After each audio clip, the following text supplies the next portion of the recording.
നവമാധ്യമങ്ങളുടെ സൗഹൃദം പങ്കിട്ടുകൊണ്ട്, നവമാധ്യമങ്ങളുടെ സ്നേഹം പങ്കിട്ടുകൊണ്ട്, കരുതലിന്റെയും താങ്ങലിന്റെയും തണലിന്റെയും പ്രതീക്ഷകളായി അവിടെയായിരുന്നു സൗഹൃദ കുടുംബത്തിന്റെ തുടക്കം. റഷീദ് കരിയാടൻ അവർകൾ, അഡ്വക്കേറ്റ് ഷബീർ കേസി, സുമാ പ്രദീപ്, സുലു ടീച്ചർ, അപ്പൊ ഞാനും ചേർന്നുകൊണ്ട് ഒരു അഡ്മിൻ പാനൽ രൂപീകരിച്ചുകൊണ്ടായിരുന്നു നമ്മുടെ പോരാട്ടം. കഴിഞ്ഞ 4 പ്രോഗ്രാമുകളും വളരെ ഗംഭീരമായിട്ട് തന്നെ നമുക്ക് നടത്താൻ സാധിച്ചു. ഇത് ഒരു കുടുംബ സംഗമമാണ്. ഇത് ഈ ഗെറ്റ് ടുഗദർ എന്ന് പറയുമ്പോൾ ആ ഒരു കെമിസ്ട്രി നമ്മളിലുണ്ട്. നമ്മളെല്ലാവരും പരസ്പരം അറിയുന്നവരാണ്, പരസ്പരം ഒരുപാട് സംസാരിച്ചവരാണ്. വർഷത്തിലൊരിക്കൽ ഇങ്ങനെ നമ്മൾ നേരിട്ട് കാണും, നമ്മുടെ സൗഹൃദം പുതുക്കുന്നു. ഉപാധികളില്ലാത്ത സ്നേഹമാണ് സൗഹൃദം. ഒരു മനുഷ്യന് മറ്റൊരു വ്യക്തിക്ക് നൽകാൻ പറ്റുന്ന ഏറ്റവും മനോഹരമായ ഗിഫ്റ്റ് അത് സൗഹൃദമാണ്. സ്വാതന്ത്ര്യത്തിന്റെ അതിർവരമ്പുകളില്ലാത്ത സുന്ദരമായ ലോകമാണ് സൗഹൃദം. സൗഹൃദം നല്ലൊരു തണൽ മരമാണ്. നമ്മളെന്ന മുഖപുസ്തകത്തെ വിശ്വാസപൂർവ്വം ഏൽപ്പിക്കാൻ പറ്റുന്ന സുന്ദരമായ ഇടമാണ് സൗഹൃദം. നമ്മുടെ മനസ്സിൽ കുമിഞ്ഞുകൂടിയിരിക്കുന്ന സമ്പത്തുകൾ ഇറക്കി വെക്കാൻ പറ്റുന്ന സുന്ദരമായ ഇടമാണ് സൗഹൃദം. ആ സൗഹൃദത്തിന്റെ 4 വർഷങ്ങൾക്ക് ശേഷം വീണ്ടും 5-ാം വർഷങ്ങളിൽ കടക്കുമ്പോൾ മനോഹരമായ കെട്ടുകഥ നമ്മൾ ആസൂത്രണം ചെയ്തപ്പോൾ പുതുവത്സരവുമായി ബന്ധപ്പെട്ടുകൊണ്ടായിരിക്കണം ഈ വർഷത്തെ പരിപാടി എന്ന് ആസൂത്രണം ചെയ്യും. പക്ഷേ ആര് ഉദ്ഘാടകൻ? കഴിഞ്ഞ കാലങ്ങളിലെല്ലാം നമ്മോടൊപ്പം ചേർന്ന മുന്താസിത്ത് ഉൾപ്പെടെയുള്ളവർ നമ്മോടൊപ്പം സജീവമായി പ്രവർത്തിക്കുമ്പോൾ ഈ 2026 ആര് എന്നൊരു ചോദ്യം. ആ ചോദ്യത്തിനുള്ള ഉത്തരം കഴിഞ്ഞ നമ്മുടെ ഒരു കൂട്ടായ്മയിൽ, സൗഹൃദവും ലവ് ഷോവും ചേർന്നുകൊണ്ടുള്ള മനോഹരമായ ഒരു കൂട്ടായ്മയിൽ റാഫി എച്ച് എന്ന് പറയുന്ന പ്രിയപ്പെട്ട ഒരു പേര് പലരും കേൾക്കാനിടയായി.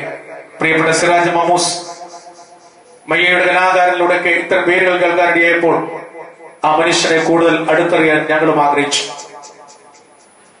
ഈ പരിപാടി ഉദ്ഘാടനം ചെയ്യുന്ന റാഫി എച്ച് ഇന്ന് തലയെടുപ്പോടുകൂടി ചിരിച്ച മുഖവുമായി വളരെ പ്ലസന്റ് ആയിട്ട് ഇവിടെ പ്രസന്റ് ചെയ്യുമ്പോൾ ഒരുപാട് കഥകൾ, ഒരുപാട് കഥകളും ത്യാഗങ്ങളുടെയും പോരാട്ടങ്ങളുടെയും ആത്മസമർപ്പണത്തിന്റെയും നിരവധി സാക്ഷ്യപത്രങ്ങൾ നമ്മുടെ മുന്നിലുണ്ടാവും.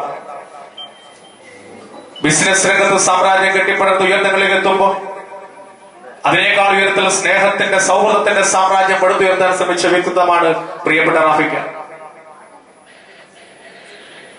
ക്രിക്കറ്റിന്റെയും സർക്കസിന്റെയും കേക്കുകളുടെ നാടായ തലശ്ശേരി, ആ തലശ്ശേരിയുടെ ചൊക്ലി നാലുതറ എന്ന് പറയുന്ന പ്രദേശത്ത്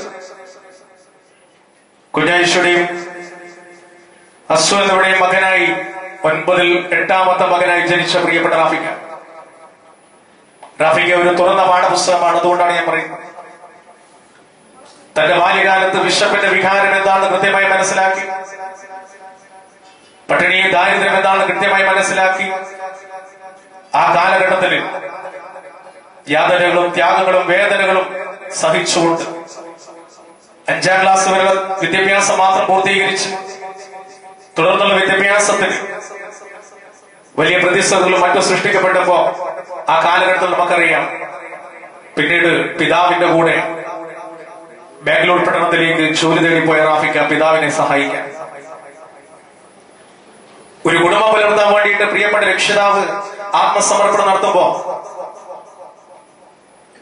ചിരിക്കൊടുക്ക എന്ന് വീട്ടുകാർ വിളിക്കുന്ന, സഹോദരന്മാരെല്ലാം ചേർത്ത് പിടിക്കുന്ന റാഫിക്ക ബാംഗ്ലൂർ പട്ടണത്തിൽ പിതാവിനെ സഹായിക്കുന്ന ആ സാഹചര്യത്തിൽ അദ്ദേഹത്തിന്റെ പല വീഡിയോകളും സോഷ്യൽ മീഡിയയിലൂടെ പ്രചരിക്കുമ്പോൾ ഞാൻ കണ്ടു. പിതാവ് ഒരിക്കൽ ചോദിച്ചു റാഫിക്കയോട്, ഉമ്മാന്റെ ഒരു എഴുത്ത് വന്നിട്ടുണ്ടല്ലോ, അതൊന്ന് കുട്ടി വായിച്ചു. ഉമ്മാന്റെ ഒരു കത്തെഴുത്ത് ഇങ്ങനെ ചുക്ലിയിൽ നിന്നും ബാംഗ്ലൂരിലേക്ക് എത്തിയപ്പോ ആ കത്തൊന്ന് തുറന്നു വായിക്കാൻ ഉപ്പ മകനോട് പറഞ്ഞപ്പോ ആ കത്ത് പൂർണ്ണമായി വായിക്കാൻ കഴിയാതെ തപ്പിത്തടയുന്ന അക്ഷരലോകത്ത് വേണ്ട രീതിയിൽ പ്രാവീണ്യമില്ല എന്ന് കൃത്യമായിട്ട് മനസ്സിലാക്കിയ നിമിഷം തിരിച്ച് പിതാവ് വീണ്ടും പറയുന്നു, ഈ കത്തിലുള്ള മറുപടി ഉമ്മക്ക് അയച്ചു കൊടുക്കുക. ആ മറുപടി എഴുതിയപ്പോ പിതാവ് ആ കത്ത് വായിച്ചു നോക്കിയപ്പോൾ അതിനൊന്നും ഉണ്ടായിരുന്നില്ല. പൂർണ്ണമായ അക്ഷരങ്ങൾ അതിന്റെ താളുകൾ ഉണ്ടായിരുന്നില്ല. ചിത്രങ്ങൾ കുത്തി വരച്ചതുപോലുള്ള ചില ഭാഗങ്ങളാണ് അതിൽ അടയാളപ്പെടുത്തിയിരിക്കുന്നത്. അവിടെയാണ് റാഫിക്കയുടെ മനസ്സിന്റെ അഗാധമായ ആഴങ്ങളിൽ ഒരു ചോദ്യമുയർത്തുന്ന പിതാവ്, നാളെ നീ വലുതായി നീ ഒരു വിവാഹം കഴിച്ചു കഴിഞ്ഞാൽ നിന്റെ പ്രിയപ്പെട്ട പ്രിയതമയ്ക്ക് എങ്ങനെ ഒരു കത്തെഴുതും? ഈ ചോദ്യം അദ്ദേഹത്തിന്റെ മനസ്സിന്റെ ആഴങ്ങളിൽ ഒരു വലിയ ചോദ്യചിഹ്നമായി വന്നു. 3 വർഷത്തിന് ശേഷം ബാംഗ്ലൂർ പട്ടണത്തിൽ നിന്നും നാട്ടിലേക്ക് തിരിച്ചു വരുന്നു. അവിടെയാണ് ഉപാധികളില്ലാത്ത സ്നേഹമാണ് സൗഹൃദം എന്ന് പറഞ്ഞതുപോലെ ഇന്ന് പുതുച്ചേരി സ്റ്റേറ്റിന്റെ കീഴിൽ പോലീസ് ഓഫീസറായിട്ട് ജോലി ചെയ്യുന്ന ഗംഗാധരൻ എന്ന് പറയുന്ന സുഹൃത്ത് അദ്ദേഹത്തിന് ഒരു പ്രേരണയും പ്രചോദനവുമായി, പഠിക്കാൻ ആഗ്രഹമുണ്ടെങ്കിൽ നീ അതിന് വില്ലിംഗ് ആണെങ്കിൽ സഹായിക്കാൻ ഞാൻ തയ്യാറാണെന്ന് പറഞ്ഞുകൊണ്ട് ഓവറേജായിട്ട് SSLC എന്ന് പറയുന്ന കടമ്പ കടന്നു റാഫിക്ക. മാഹി മഹാത്മാ കോളേജിൽ പ്രീ ഡിഗ്രി വിദ്യാഭ്യാസം. ആ വിദ്യാഭ്യാസ കാലഘട്ടത്തിനിടയിൽ തലശ്ശേരിയിലും ചുക്ലിയിലും ജോലി ചെയ്യാത്ത ഹോട്ടലുകളില്ല. പഠിക്കുന്ന കാലഘട്ടത്തിൽ കുടുംബം പോറ്റാൻ വേണ്ടിയിട്ട് ചുക്ലിയിലും തലശ്ശേരിയിലെയും നിരവധി ഹോട്ടലുകളിൽ ജോലി തേടിപ്പോയ റാഫിക്കക്ക് ഇന്നും അഭിമാനപൂർവ്വം അറിയാൻ ആഗ്രഹിക്കുന്ന വ്യക്തിത്വമാണ്. ഉയരങ്ങളിലേക്ക് എത്തുമ്പോഴും താൻ സഞ്ചരിച്ചു വന്ന വഴികളിലെ ആ യാഥാർത്ഥ്യങ്ങളെ ഇന്നും ഹൃദയത്തോട് ചേർത്ത് വെക്കുന്ന വ്യക്തിത്വം എന്ന നിലയിൽ ഈ കോളേജ് വിദ്യാഭ്യാസത്തിനിടയിലും ഇടയ്ക്ക് പ്ലംബിംഗ് ജോലിയിലേക്ക് മാറി. ആ പ്ലംബിംഗ് ജോലി ചെയ്യുന്ന ഒരു ദിവസം ശരിയാക്ക എന്ന് സഹോദരി ഓടി വന്ന് പറഞ്ഞോട് പറയുകയാണ്, നിങ്ങൾക്കൊരു വിസ വന്നിട്ടുണ്ട്, നിങ്ങൾക്കൊരു വിസ വന്നിട്ടുണ്ട്. അദ്ദേഹത്തിന്റെ വീഡിയോയിൽ ഞാൻ മനസ്സിലാക്കിയതുപോലെയാണെങ്കിൽ ആ വാക്കുകൾ അദ്ദേഹത്തെ നിശ്ചലമാക്കുകയും തന്റെ കയ്യിലുണ്ടായിരുന്ന സ്ക്രൂ ഡ്രൈവർ താഴോട്ടേക്ക് പതിക്കുകയാണ്. ഉത്തരമില്ല. പക്ഷെ ഹാഷിംക സ്വന്തം ഉപ്പയ്ക്ക് സമാനമായുള്ള ഒരു ജ്യേഷ്ഠ സഹോദരൻ, കുടുംബത്തിന് വേണ്ടി അഹോരാത്രം ആത്മസമർപ്പണം നടത്തുന്ന ജ്യേഷ്ഠ സഹോദരനായ ഹാഷിംകയുടെ വാക്കുകൾ തട്ടിമാറ്റാൻ കഴിയുകയില്ല. ബോംബെ സഹാറ എയർപോർട്ടിൽ നിന്നും 7-ാം കടൽ കടന്ന് അറേബ്യൻ മണലാരണ്യങ്ങളിലേക്ക് ബോംബെ സഹാറ എയർപോർട്ടിൽ പ്ലെയിൻ കയറുന്ന ദിവസം അല്പം ഡിലേ വന്നപ്പോ ഒരു ജ്യേഷ്ഠ സഹോദരന്റെ സ്നേഹവും വാത്സല്യം ചൊല്ലിച്ചുകൊണ്ട് എന്റെ കുഞ്ഞനുജൻ റാഫി എന്ത് ചെയ്യുന്നു എന്ന് ബോംബെയിലുള്ള സുഹൃത്തുക്കളെ വിളിച്ച അദ്ദേഹത്തിന്റെ പ്രിയപ്പെട്ട ജ്യേഷ്ഠ സഹോദരൻ ഹാഷിംക 7-ാം കടൽ കടന്ന് അറേബ്യൻ മണലാരണ്യങ്ങളിലേക്ക് എത്തി, അച്ചുമാനിലേക്ക് എത്തിയ റാഫിക്ക താൻ താമസിക്കേണ്ട റൂമുകൾ കണ്ടപ്പോ അദ്ദേഹത്തിന് വലിയ രീതിയിൽ അത് ഭയപ്പാടുണ്ടാക്കിയിട്ടുണ്ടായ കാരണം അദ്ദേഹം ജീവിച്ചു വന്ന സാഹചര്യം, ആ സാഹചര്യം അത്രമേൽ താഴോട്ടായതുകൊണ്ട് അദ്ദേഹത്തെ മനസ്സിലാക്കാം. അതുകൊണ്ട് തന്നെ ജീവിത സാഹചര്യവുമായി പിന്നീട് ക്രമേണ പൊരുത്തപ്പെട്ടു. ഫുഡ് സ്റ്റെപ്പ് ട്രേഡിംഗ് മേഖലയിൽ ജോലിയിൽ പ്രവേശിക്കുന്ന ആ നിമിഷമാണ് അദ്ദേഹം മനസ്സിലാക്കിയത് 40, 42, 38 ഡിഗ്രി പൊരിവെയിലത്ത് തന്റെ പ്രിയപ്പെട്ട ജ്യേഷ്ഠ സഹോദരൻ ഹാഷിംകയുടെ വിയർപ്പിന്റെ ത്യാഗത്തിന്റെ പോരാട്ടമായിരുന്നു കുടുംബത്തിന്റെ ഈ അന്തസ്സോടുകൂടി പട്ടിണിയില്ലാതെ നോക്കിയെന്ന് മനസ്സിലാക്കി റാഫിക്ക അതൊരു പുതിയ പാത തുറന്നു കൊടുക്കുകയായിരുന്നു. ഹാഷിംകയുടെ കീഴിൽ കുറച്ചുകാലം ജോലി ചെയ്തെങ്കിലും വലിയ രീതിയിൽ ലാഭമോ വലിയ രീതിയിൽ മുന്നോട്ടുമുള്ള പ്രയാണമോ ഇല്ല എന്ന് മനസ്സിലാക്കിയെങ്കിലും ഇങ്ങനെയൊക്കെയാണ് ഞാൻ കുടുംബം പോറ്റുന്നത് വരികൾക്കിടയിലൂടെ വരച്ചു കാണിക്കുകയായിരുന്നു സ്വന്തം കുഞ്ഞനുജനോട് പ്രിയപ്പെട്ട ജ്യേഷ്ഠ സഹോദരനായ ഹാഷിംക. പിന്നീട് ഇന്നത്തെ റാഫി ഐജസ് എന്ന് പറയുന്ന റാഫിക്കയിലേക്ക് എത്തിയ കഥ അവിടെ നിന്നാണ് മാറുന്നത്. ജ്യേഷ്ഠ സഹോദരൻ പറയുകയാണ്, ഇനി തനിച്ച് ഒരു വണ്ടിയെ കൊണ്ട് തരും, ബിസിനസ് ചെയ്യണം, ഇത്ര എനിക്ക് കിട്ടിയിരിക്കണം. ആ വലിയ ഉത്തരവാദിത്വം തനിക്ക് സാധ്യമാവോ എന്ന വലിയ ചോദ്യത്തിന് മുന്നിൽ രംഗത്തേക്ക് കടന്നു വന്ന റാഫിക്ക ആദ്യ മാസം തന്നെ അദ്ദേഹത്തിന്റെ വാക്കുകളിൽ പറഞ്ഞതുപോലെ 6000 ദിർഹം പ്രോഫിറ്റ് ഉണ്ടായി. 6000 ദിർഹം ലാഭം ലഭിച്ചപ്പോ ആദ്യ മാസം തന്നെ തന്റെ ബിസിനസ് രംഗത്ത് ആത്മസമർപ്പണത്തിന്റെ പോരാട്ടത്തിന്റെ കഠിന യാതനയുടെ ഹാഷിംക എന്ന് പറയുന്ന ജ്യേഷ്ഠ സഹോദരൻ വരച്ച വഴികളിലൂടെ പോയി കഴിഞ്ഞാൽ ലക്ഷ്യത്തിലേക്ക് എത്താൻ സാധിക്കുമെന്ന വലിയ വലിയ പോരാട്ടം അദ്ദേഹത്തിന്റെ മനസ്സിലുറച്ചു.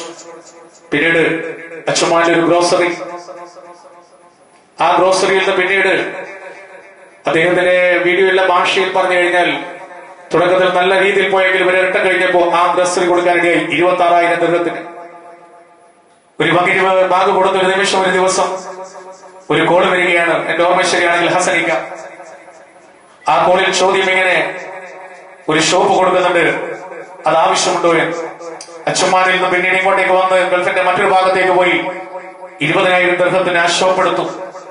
ഇന്ന് UAE, ഇന്ന് അറേബ്യൻ മണലാരണ്യത്തില് ഈ മണ്ണിൽ നിന്നും പോയി ബിസിനസ് രംഗത്ത് സാമ്രാജ്യം സ്ഥാപിച്ച് ജുമാന ഗ്രൂപ്പ് എന്ന് പറയുന്നത് ലോകത്തിലെ മുഴുവൻ ജനങ്ങളിലേക്കും എത്തുന്ന രീതിയിലേക്ക് വലിയ രീതിയിൽ പ്രചാരം നേടി വലിയ പോരാട്ടങ്ങളിലൂടെ ബിസിനസിന്റെ സാമ്രാജ്യം സത്യത്തിന്റെ, നീതിയുടെ, ധർമ്മത്തിന്റെ പാതയിലൂടെ ഹാഷിക്ക കാണിച്ച വഴികളിലൂടെ ഉപ്പയുടെയും ഉമ്മയുടെയും ആ ചേർത്ത് പിടിക്കലിന്റെയും അവിടെ വളർത്തതിന്റെ ആ സുന്ദരമായ നിമിഷങ്ങളുടെ ഫലമായി ഇന്ന് അഭിമാനത്തോടുകൂടി ഈ MRA മിനി ഓഡിറ്റോറിയത്തിൽ കടന്നു വന്ന റാഫിക്ക നിരവധി പോരാട്ടങ്ങളിലൂടെയാണ് പിന്നീട് HS എന്ന് പറയുന്ന പേര് കൂടി അദ്ദേഹത്തിന് കൂടെ നമുക്ക് ചേർത്ത് പിടിക്കും.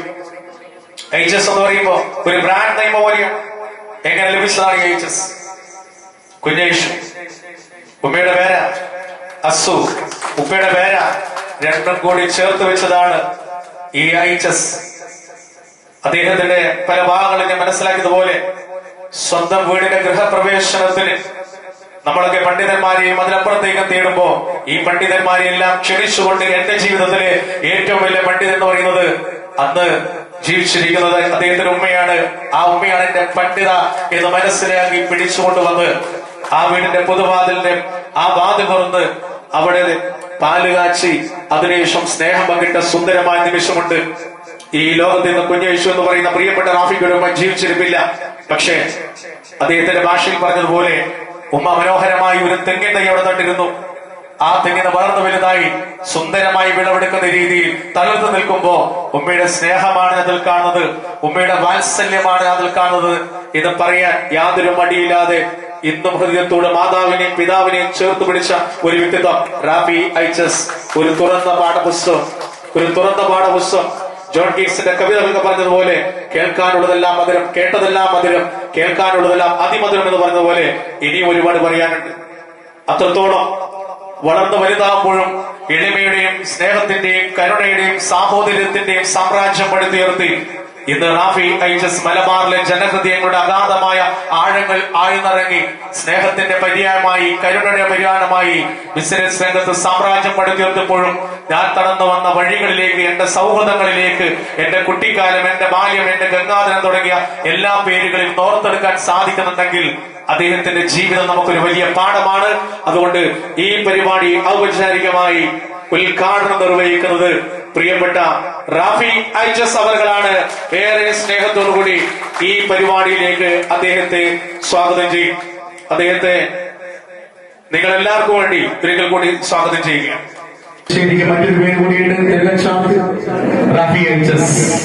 കാരുണ്യ മേഖലയിലെ, വ്യവസായ മേഖലയിലെ സൗഹൃദത്തിന്റെ സുന്ദരപ്പെട്ട നിർമ്മിച്ച പ്രിയപ്പെട്ട റാഫി HS അവരെ ആദരിക്കുന്ന അനുമോദിക്കുന്ന ചടങ്ങിൽ എല്ലാവർക്കും നമുക്ക് എഴുന്നേറ്റുകൊണ്ട് അദ്ദേഹത്തെ ആദരിക്കാം.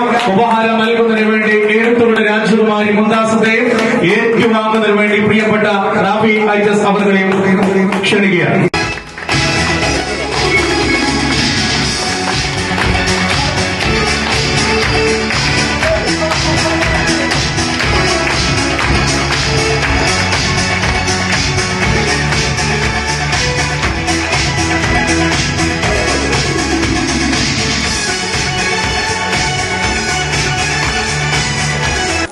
ഒരു വലിയ തൃശ്ശൂർ ഭൂതത്തിന്റെ വെടിക്കെട്ട് പോലെ മനോഹരമായ ശബ്ദത്തിലൂടെ നമുക്ക് തുടക്കം കുറിച്ച പ്രിയപ്പെട്ടവരെ, നമുക്ക് ഇങ്ങനെ ഒരു വേദി നൽകിയ എല്ലാവരോടും ആദ്യമായി നന്ദി പറയാണ്. കാരണം ഇതിലേക്ക് വന്ന നമ്മുടെ പ്രിയപ്പെട്ട മുംതാസ് ആസാദിനെ കുറിച്ച് ഞാൻ പറയേണ്ടത് ആവശ്യമില്ല, നിങ്ങൾക്ക് എല്ലാവർക്കും പറയുന്ന കാര്യമാണ്. നിരന്തരമായിട്ട് നമ്മുടെ സമീറൊക്കെ പറഞ്ഞതുപോലെ എല്ലാ ദിവസവും ഗ്രൂപ്പിനെ ഉണർത്തുന്ന, ഓരോ ദിവസം ആദ്യമായിട്ട് എനിക്ക് തോന്നുന്നത് അദ്ദേഹത്തിന്റെ ഓരോ വാക്കുകൾ, അത് സങ്കടമായാലും സന്തോഷമായാലും നമ്മെ ഇങ്ങനെ ഉണർത്തിക്കൊണ്ടിരിക്കുന്ന മുംതാസ് ജീവിതത്തിൽ ആദ്യമായിട്ടാണ് ഇന്ന് കാണുന്നത്. എല്ലാ ദിവസവും ഗുഡ് മോർണിംഗ് ആക്കാറുണ്ട്, എങ്കിലും അദ്ദേഹത്തിന്റെ കണ്ടിൽ ഒരുപാട് സന്തോഷമാണ്. അതുപോലെ ഇവിടെ വരാമെന്ന് പറഞ്ഞ ഡോക്ടർ ദീപ്തി, നമ്മുടെ സമീർക്ക പറഞ്ഞതുപോലെ ഇതിന്റെ എല്ലാത്തിന്റെയും കോർഡിനേറ്ററായ നമ്മുടെ പൊന്നഗൻ ഉഷാർ എന്നും പൊന്നിനെ പോലെ തുടങ്ങി വാത്സല്യത്തോടെ സ്നേഹത്തോടെ നിൽക്കുന്ന നമ്മുടെ ജസി രാകേഷ്, അദ്ദേഹത്തെ കുറിച്ച് നമുക്കറിയാം എല്ലാവർക്കും. ഹോപ്പിന്റെയും അതുപോലെ നാടിന്റെയും ഒരു സൗഹൃദ കുടുംബത്തിന്റെയും മാത്രമല്ല മതസൗഹൃദത്തിന്റെയും കൂടി ഒരു പ്രതീകമാണ് അദ്ദേഹം. സുലു ടീച്ചർ, അതുപോലെ സുമാ പ്രദീപ്, ഫാത്തിമ അമ്മ അലീക്കൽ, സൈറ മുഹമ്മദ്, നജീബ് അമ്മാസ്. പ്രിയപ്പെട്ടവരെ, ഇങ്ങനെ ഒരു സൗഹൃദ വേദിയിലേക്ക് വരുവാനും എന്നെ ഈ ഗ്രൂപ്പിലേക്ക് ആഡ് ചെയ്യാനും മുൻകൈ എടുത്ത നമ്മുടെ സിറാജ് മമ്മൂസ്, അദ്ദേഹത്തെ ആദ്യമായി ഞാൻ അഭിനന്ദിക്കുകയാണ്. കാരണം ഇതുപോലുള്ള മഹത്തായ ഒരു വേദിയിൽ നിൽക്കുവാനും ഇതുപോലുള്ള സൗഹൃദ ബന്ധങ്ങൾക്ക് എന്താണ് അതിന്റെ സൗഹൃദത്തിന്റെ മഹത്വം എന്ന് മനസ്സിലാക്കാനുള്ള ഒരു വേദി കൂടിയാണ് നമ്മുടെ സൗഹൃദ ഗ്രൂപ്പ്.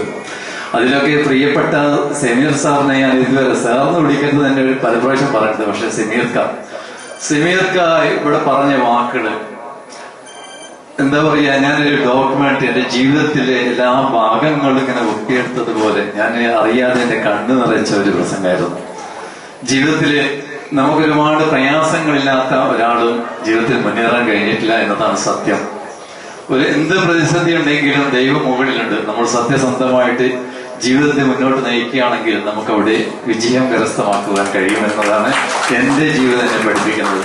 ഒരുപാട് ത്യാഗങ്ങൾ, എനിക്ക് തോന്നുന്നത് ഓരോരുത്തരുടെ വ്യക്തികൾക്കും അവരുടേതായ പ്രയാസങ്ങളും ബുദ്ധിമുട്ടുകളും ഒക്കെ ഉണ്ടാവും. പക്ഷേ സമീർക്ക പറഞ്ഞതുപോലെ, സമീർക്കാന്റെ വാക്കുകൾ ഞാൻ ഇതിനു മുമ്പ് ഒരു 10 വർഷം മുമ്പ് ഇതുപോലെ ഒരു ഇന്റർവ്യൂവിനെടുത്ത ഒരു ലിങ്കാണ് എനിക്ക് തോന്നുന്നത് കേട്ടിരിക്കുന്നത്. പക്ഷെ ഞാൻ പറഞ്ഞതിനേക്കാൾ എത്ര മനോഹരമായിട്ട് ഒരു ഡോക്യുമെന്ററി പോലെ അദ്ദേഹം നമ്മുടെ മുമ്പിലേക്ക് കാഴ്ചവെച്ചപ്പോ എന്ത് പറയണമെന്ന് എനിക്കറിയില്ല. സത്യം, ജീവിതമാണ്, നമുക്ക് പരീക്ഷിക്കപ്പെട്ടേക്കാം. പക്ഷെ നമ്മുടെ ലക്ഷ്യം നല്ലതാണെങ്കിൽ, പ്രവൃത്തി നല്ലതാണെങ്കിൽ ജീവിതത്തിൽ നമ്മൾ വിജയിക്കുക തന്നെ ചെയ്യുന്നത് സത്യമാണ്. പ്രിയപ്പെട്ടവരെ, നമുക്ക് എല്ലാ പ്രയാസങ്ങളും മാറ്റി ഇതുപോലുള്ള സംഗീതം എന്ന് പറയുന്നത് വലിയൊരു മെഡിസിനാണ്. എത്ര വലിയ വൈയാശിയിൽ കിടക്കുമ്പോഴും നമുക്കൊരു സംഗീതം എന്നത് അത് കേൾക്കുമ്പോൾ തന്നെ മനസ്സിന് സമാധാനം. എത്ര പ്രയാസങ്ങളെ അകറ്റി നിർത്തുവാൻ കഴിയുന്ന ഒരു വലിയൊരു മരുന്ന് തന്നെയാണ് സംഗീതം. ഈ സംഗീത ഗ്രൂപ്പിന്റെ കൂടെ ഒരു സൗഹൃദ വലയത്തിൽ ഒരു അംഗമാകാൻ സാധിച്ചതിൽ ഒരുപാട് സന്തോഷമുണ്ട്. പ്രത്യേകിച്ചിട്ട് ജീവിതത്തിൽ ഓരോ പ്രയാസങ്ങൾ വരുമ്പോൾ, ഓരോ ബുദ്ധിമുട്ടുകൾ വരുമ്പോൾ നമുക്ക് നമ്മുടെ കൂട്ടുകാരോട് പറയുന്ന ഒരു സൗഹൃദമുണ്ടല്ലോ, ആ ഒരു ബന്ധങ്ങൾ, ആ ബന്ധം നമുക്ക് നമ്മുടെ വീടുകളിലോ സഹോദരന്മാരോ പറയുമ്പോൾ അത് കിട്ടുകയൊന്നുമില്ല. കൂട്ടുകാരോട് നമുക്ക് എന്തും തുറന്നു പറയാം, എന്ത് മനസ്സമാധാനത്തോടെ സന്തോഷത്തോടെ അവർ സ്വീകരിക്കുന്നത്, അത് നെഗറ്റീവായാലും പോസിറ്റീവായിട്ടും. നമുക്കൊരു ഗ്രൂപ്പുണ്ട്, വാക്വേ മോർണിംഗ് സ്റ്റാർ എന്ന ഗ്രൂപ്പ്. നല്ല സുന്ദരനായിട്ട് നമ്മൾ സിറായിക്കാരും ഗ്രൂപ്പിൽ ഇങ്ങനെ നന്നായിട്ട് വരും. സിറായിക്ക, ഇന്ന് നിങ്ങൾ നല്ല ഭംഗിയുണ്ട്, നല്ല ഉഷാറുണ്ട് എന്നൊക്കെ